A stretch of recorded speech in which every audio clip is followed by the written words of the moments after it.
Welcome. We're going to be looking at, in this video, we're going to be looking at persuasive writing and looking at it in terms of responses.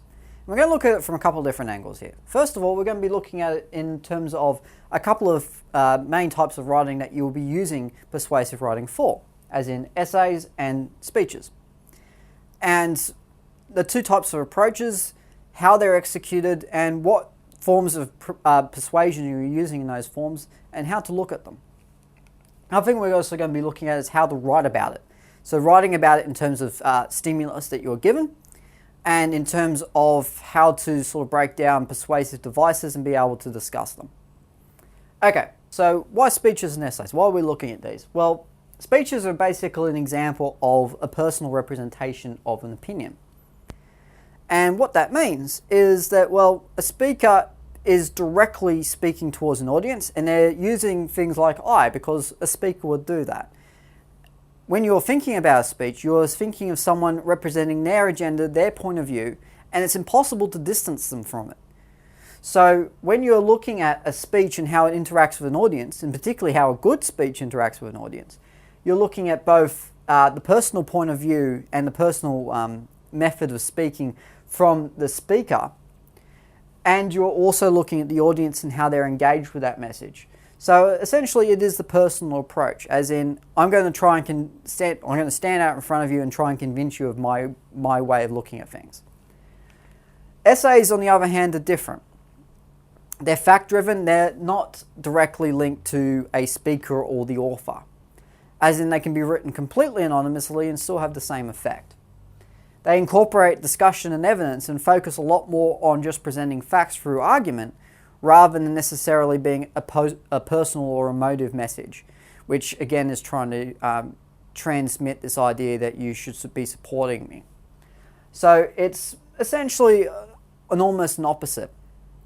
Now, one thing that you should be really thinking about is having it in mind the two different styles and looking at them as two separate entities. So next time you're writing a speech, to think that you're actually going to be writing a speech and not an essay which you read aloud. And the same with an essay, that you're trying to construct an argument that anyone can read, and it doesn't necessarily have to be from you. As in, no matter who they are, no matter where they live, they're able to get something out of what it is that you're writing and what it is that you're suggesting. And you're doing so in such a way where you're trying to convince, whether it be a marker, whether it be an audience or a reader, whether it be any kind of person or individual who will interact with your writing or with your work, to take on or to accept what it is that you've written and to think it valid, to think it truthful. Okay, now these aren't the only types of text which use these forms of persuasion. And certainly both of these have other examples, but they're probably the most clear versions of the approach and the most distinctive. And even though essays do use a little bit of, personal ideas, you certainly wouldn't use I, we, or us, but one thing you will use is you'll use your own interpretation for your definition, and you'll use your own discussion, which is in a sense your own personal opinion. And the same as with speeches, you will use facts to back up the assertions that you're making, and you wouldn't make it entirely opinionated. You would also include facts and reasons why the change has to happen, or whatever it is that your speech is arguing for or against.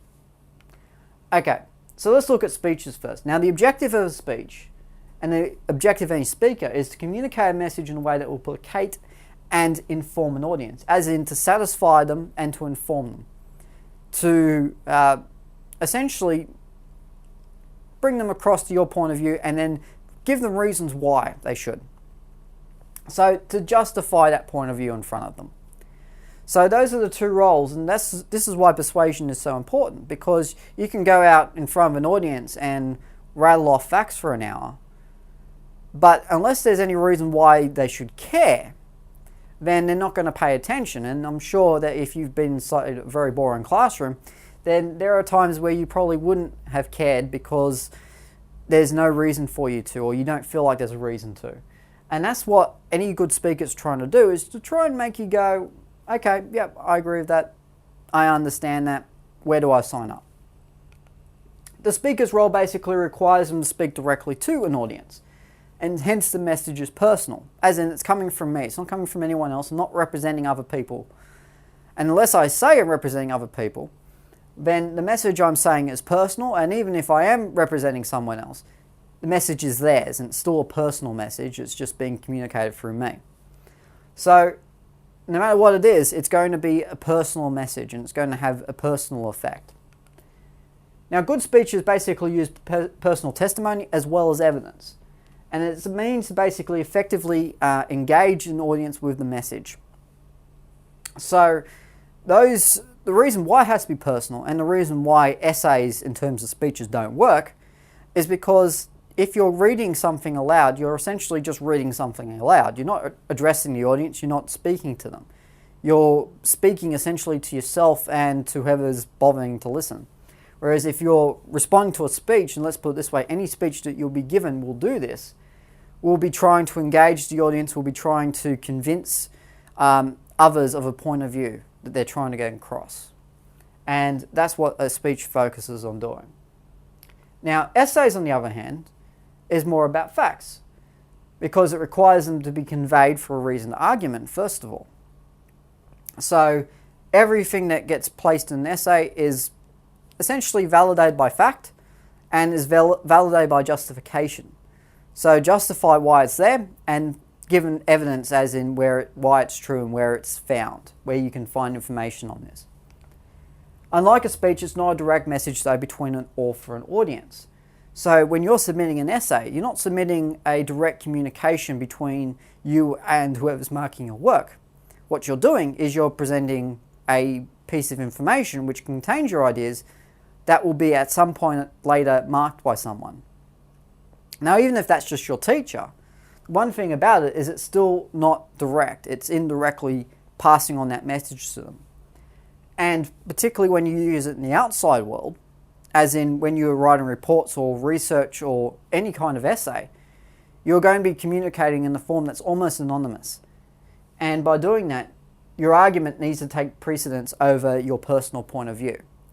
As in, no one's going to take your ideas seriously unless you've got some reasons for them to, and some arguments and some evidence to prove it. So the reason why you wouldn't use I, we, or us is because, let's be truthful, no one cares who I, we, or us is. And unlike a speech where you can basically go out the front of people and say, this is who I am, others won't get a chance, or certainly won't be forced to go off and look for who you are. So this is why the argument and the evidence takes precedence.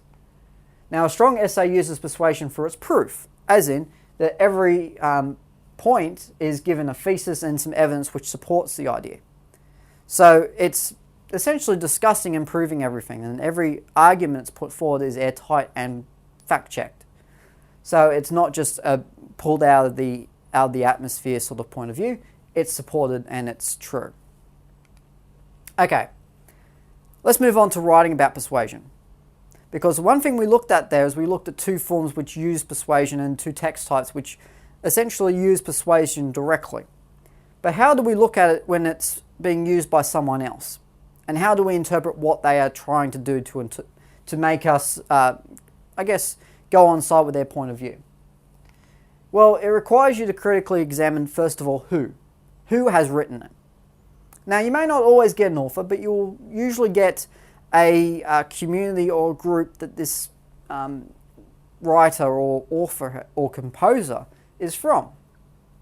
So, if you get a report from a journalist in a newspaper, then you know that that journalist is first of all representing their own point of view.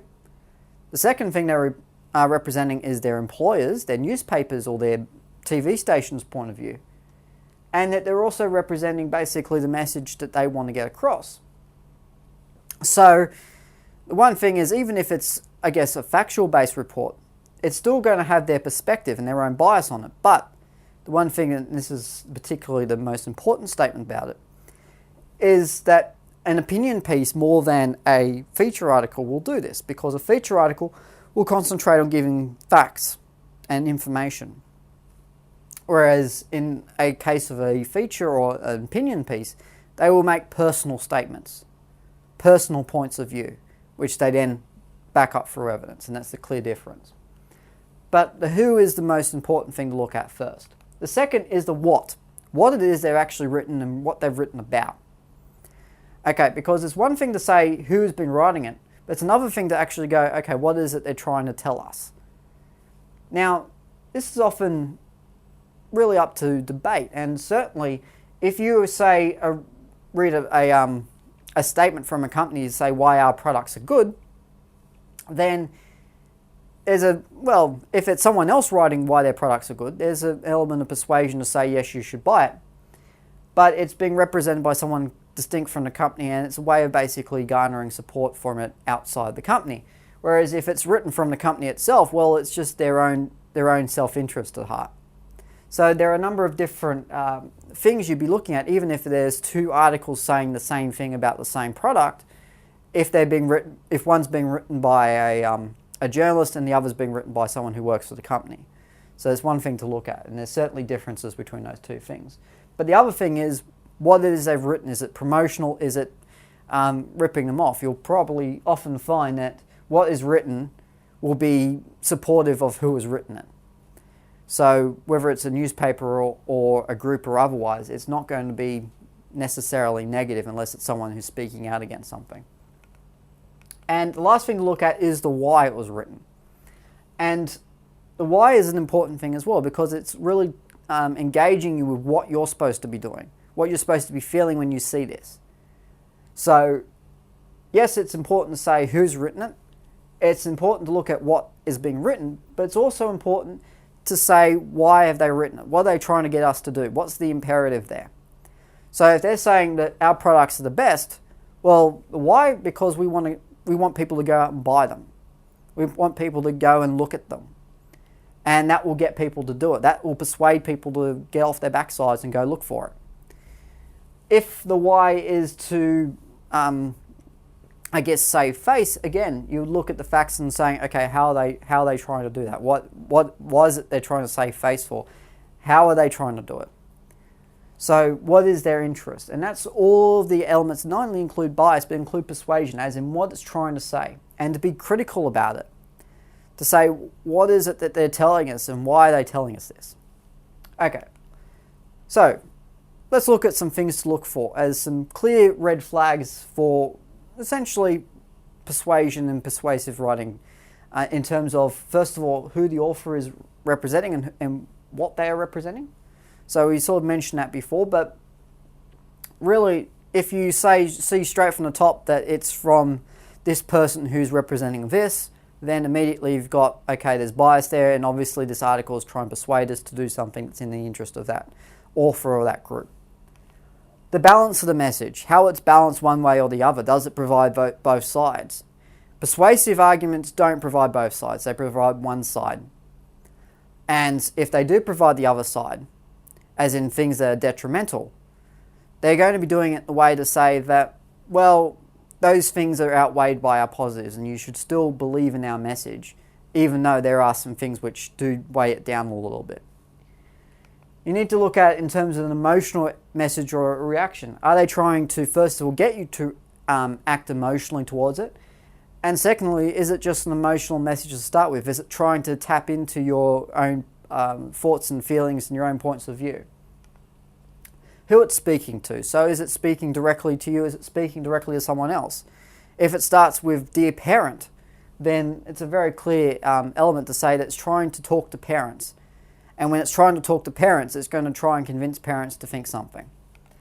Imperatives and actions. So what it's trying to get them to do. What's the next step? What's the next direction that this article, this piece of writing is trying to get you to do? What's it trying to make you think? And finally, presentation and representation, as in how it's been put together, how everything's been set up, how everything's been placed, and essentially looking at all the nuts and bolts that, when together, will overall present a persuasive argument. So in summary, your method really depends on your audience and your text, as in who they're trying to speak to and why they're trying to speak to them.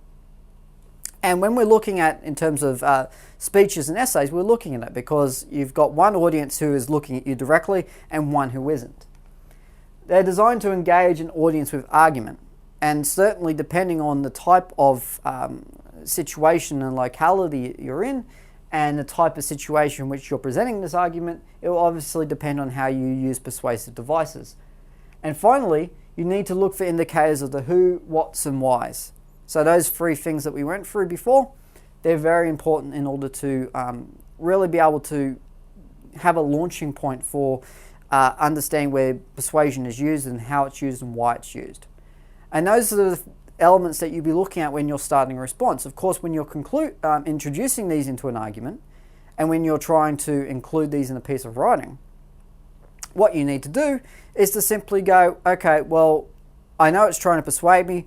What sorts of things can I find are persuading me? Is it through the author? Is it through the text and the language? Is it trying to tap into someone's emotions? What is it directly trying to do? Be specific. Use evidence of a particular line or lines which do that. And really state quite clearly where the persuasion is and how and what it is it's trying to get you to do. And that's it for persuasion. So until next time, I'll see you later.